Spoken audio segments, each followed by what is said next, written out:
Allez, rien n'avance entre les comités de normalisation de la Fédération congolaise de football association et l'association des dirigeants des équipes du Congo, malgré la médiation du ministère des Sports sur la reprise du championnat national de la Linafoot. Les comptes rendus et à découvrir dans cette production. Les Léopards Box de la RDC ont regagné les pays en provenance de Yaoundé au Cameroun, où ils ont pris part au 20e championnat d'Afrique des nations de la spécialité. C'est les retours de l'un des plus grands championnats de l'Europe. La Premier League va enthousiasmer les amoureux de cette compétition avec déjà les duels Manchester City contre Burnley. Bienvenue pour ce nouveau numéro de Total Sport.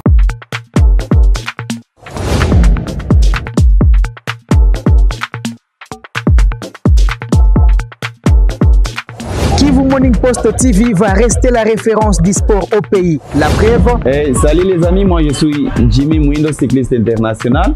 Suivez-nous sur Kivu Morning Post. Allez. Je suis Jackson Lunanga, international congolais. Je vous invite tous à suivre les sports sur Kivu Morning Post. Je suis Jacques Kianga, journaliste et sportif basé en RDC, en direct de Kivu Morning Post. Allez, ouvrons par le football en République démocratique du Congo. Les dirigeants des clubs se sont retrouvés seuls au salon bleu du stade des Martyrs de la Pentecôte, alors que le comité de normalisation de la Fédération congolaise de football association a opté pour une politique de la chaise vide. Aucun des deux camps ne veut céder du terrain pour permettre un début du championnat en toute sérénité avec une formule issue de la concession. Détail. Après avoir initié la rencontre de ce jeudi 10 août, le comité de normalisation de la FECOFA a brillé par son absence lors de la tenue de celle-ci. Il a transmis sa position du reste inchangée à travers une note envoyée à l'attention du secrétaire général au sport, Bodi Ilonga. Faisant suite à la séance de travail organisée hier sur demande de son Excellence Monsieur le Ministre, et conformément à ce qui a été décidé, nous devions nous rencontrer cet après-midi à 15 h pour la suite des discussions. Malheureusement, pour raison de clarté et de précision sur ces dossiers, nous pensons qu'il est important d'exposer d'abord les faits tels qu'ils se sont déroulés. À cet effet, nous vous faisons tenir, premièrement, les notes techniques du CONOR sur le format du championnat. Secondo, un addendum sur ces notes avec la formalisation du format proposé par le CONOR. Tertio, le procès verbal de la réunion du 2 août entre CONOR, ADEFCO et les dirigeants des clubs. Nous souhaiterions que nos sociétaires prennent connaissance de ces documents en toute sérénité avant de conclure ce dossier pour que le ballon rond reprenne ses droits sur tout le territoire de la République. Le comité de normalisation impose au club sa décision alors que ces derniers, via la DEFCO, campent eux aussi sur la leur. Ils refusent une nouvelle rencontre comme sollicité dans la lettre par le CONOR et se remet au bon sens de l'autorité politique pour une décision finale. Pour l'association des dirigeants du football congolais, la position du CONOR bloque la machine. L'attitude du CONOR étonne tout le monde. L'attitude du CONOR, c'est simplement les blocages. Parce que on ne comprend pas pourquoi le CONOR refuserait des formules si simplifiées, des formules qui unissent les peuples congolais. Je vais vous dire que tous les clubs s'entraînent au jour d'aujourd'hui. N'oubliez pas qu'on est en train de défavoriser nos clubs qui sont en compétition continentale ou africaine. Au jour d'aujourd'hui, la lutte CONOR Club réside sur le nombre de clubs participants et le format du championnat au niveau de la Linafoot. Allez, on va enchaîner avec les Nobléards, classés deuxième après les Maroc sur les 25 pays participants. Les Congolais qui ont arraché 25 médailles, dont 5 en or, 6 en argent et 4 en bronze au championnat d'Afrique du Nobléards sont au pays. Reportage. En provenance de Yaoundé, capitale du Cameroun, où ils ont participé au 20e championnat d'Afrique des nations de boxe, les Léopards de la République démocratique du Congo. Dans le souci de toujours redynamiser toutes les sections regroupées au sein de la coordination des supporters du Tout-Puissant Mazembe, les bureaux de la coordination conduits par le vice-président Alexis Kianga a été à Lualaba et Fungurume. C'est après Kolwezi. On va suivre ces détails.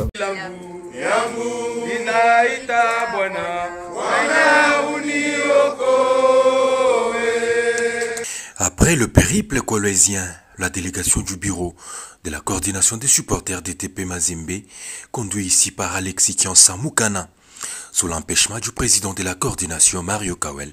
C'est désormais le chemin des retours. D'abord, premier stop, au Lualaba, pour visiter le comité de la section en place. Ici, c'est le président Wali qui accueille la délégation avec ces mots. Après avoir kuisha mission ya rafata Kolwezi, barikuwa sanse kupita kuma section yote ile inastahili ile ya Mazembe. Juu ni coordination ndio baba yetu. Natoka kule anafika hapa anashie tumpokelee, tushike ile alitubebea, etuelezee à ce moment-là na shi tubakie ku exploiter tena bali bengine bakukuye tutebelezea. Puis s'ensuit le message de l'infatigable Alexis Kiansa Moukana qui donne un message clair, celui de consolider les bases et rendre fort la section. Quand je sensibiliser Bantu, bapende Mazembe yabo. Parce que Mazembe pour le président Moïse Katumbi Chapweni yetu. Je sais nous sensibiliser Bantu, bah ça Mazembe quoi. Coordination de tout puissant Mazembe en bébé. Tout le fait un président wetu, tout na muriria. Angala équipe yetu ayende mbele. Équipe yetu kupaka na ay avancer. Nalishika kilio kietu. Tunasema tafuta nini? Tunatafuta ba joueur ba sasa. Njoo équipe yetu kwa ya mwile 2009, 2010, 2000 vile likuyaka.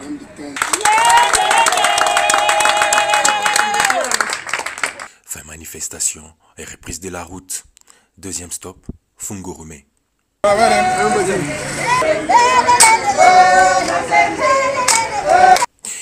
Un lieu sans insigne du club, c'est le vice-président en charge du social Didier Kaoumb qui remet symboliquement un drapeau aux couleurs du club.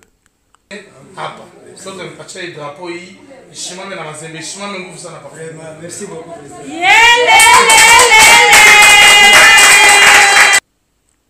Au président de la section Fungurume de prononcer les mots de bienvenue à toute la délégation. Pour la première fois, ça fait même 2 ou 3 ans, je vais Fungurume.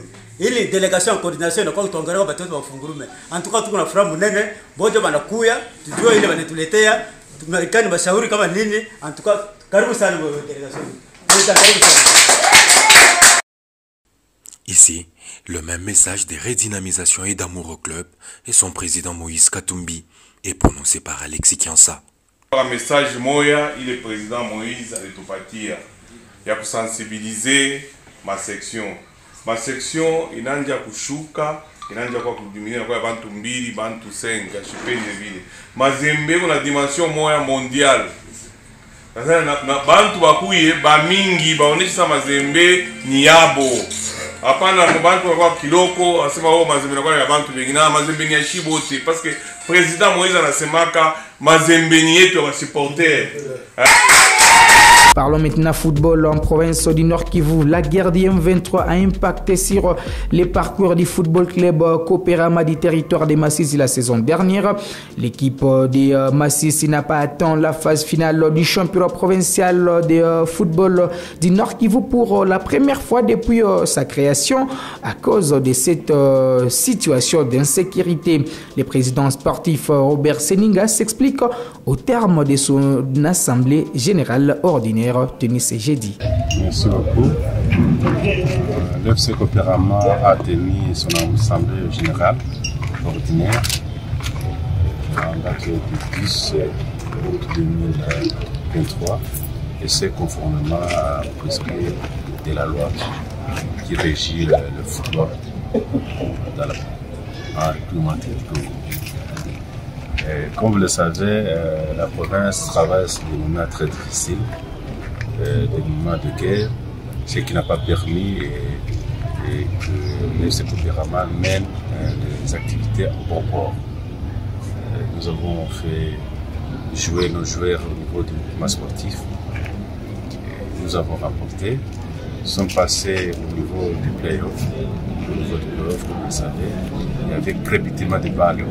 C'est ça ce qui a fait qu'il n'y a pas eu beaucoup de matchs, il n'y a eu qu'un seul match où, sur le plan technique, nous avons égalisé un but les scores 1-1. Et au tir au but, nous avons été doutés des bons. Nous avons encaissé cet échec et que nous ne condamnons pas nos joueurs parce qu'ils n'ont pas de mérite. Donc, nous étions en train d'évaluer cette saison. Il y a eu des ambitions et nous projetons faire maintenant mieux pour la saison prochaine. Et effectivement, comme vous le savez, notre ambition c'était faire la Disney, mais aussi aller même au Fekofa. Vous savez, nous avons des jeunes très compétents et nous espérons que si la paix revient dans les territoires de Massissi en particulier, mais aussi en Nord Kivu, nos jeunes gens vont faire mieux et il faut aller de l'avant. En Europe, Neymar a des offres de la MLS et de Al Hilal. Nous sommes en Arabie Saoudite. Ça nous permet de vous proposer notre journal du Mercato.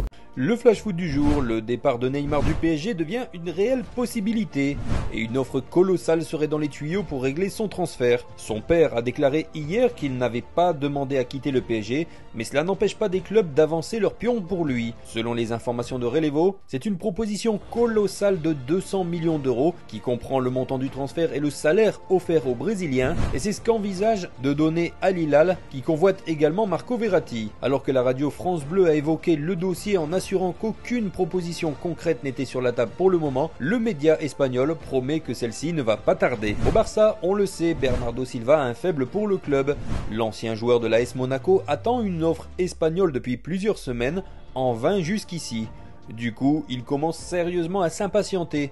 Selon les informations du média Sport, le Mancunien laisse le Barça travailler sur son recrutement jusqu'à la fin de la semaine. Passé ce délai, l'international portugais tournera la page et pourrait répondre favorablement à l'offre de prolongation déjà transmise par Manchester City. Andrés Iniesta, 39 ans, a réagi après son arrivée aux Émirats Arabes Unis. Le milieu de terrain espagnol a signé un contrat avec le Emirata avec mon équipe, a-t-il ajouté. J'ai toujours fait de mon mieux avec le Barça et Vissel Kobe, et j'en ferai de même ici, a-t-il promis.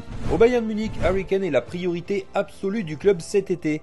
Mais les négociations entre le club allemand et les Spurs s'enlisent et le géant bavarois commence vise de l'esprit d'équipe, a-t-il ajouté. Et enfin au Real Madrid, le quotidien Marca promet l'arrivée de Kylian Mbappé.